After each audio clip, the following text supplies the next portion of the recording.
Здравствуйте.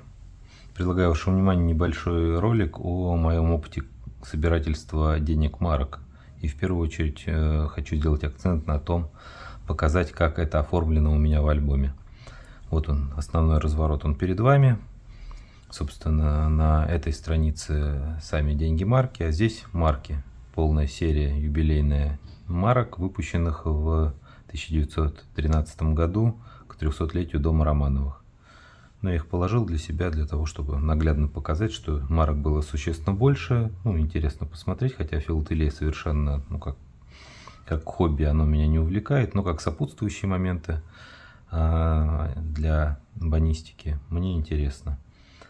Вот, соответственно, все марки, прошедшие почту в те времена, какие-то даже вот с перфорацией, вся эта серия. И здесь те марки, которые стали деньгами, последовательно по выпускам. Первый выпуск, который якобы должен был размениваться, ну, не размениваться, а ходить наряду с серебряной монетой, и потом копейки медные.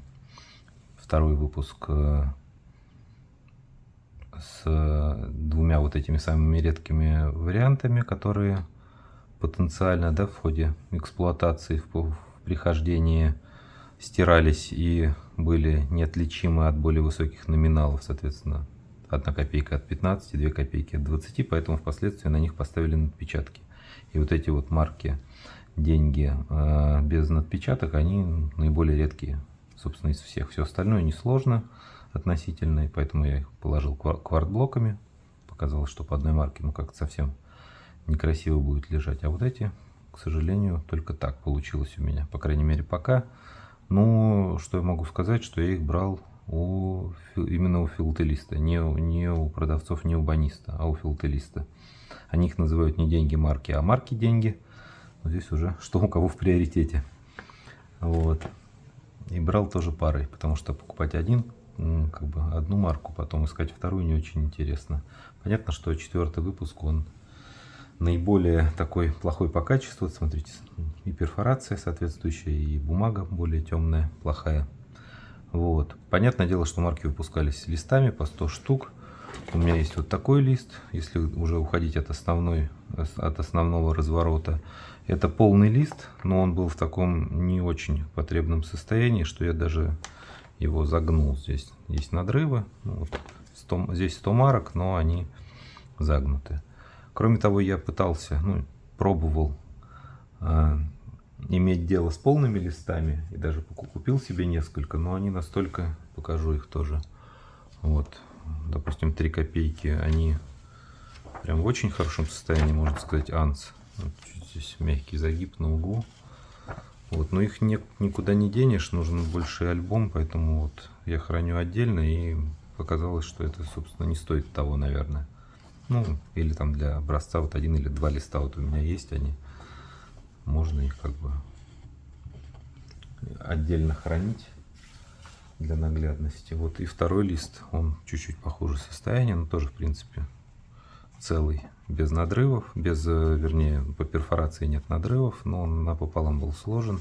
И здесь бок это 3-й выпуск, а нет, это 4-й выпуск, извините. Вот, 2 копейки.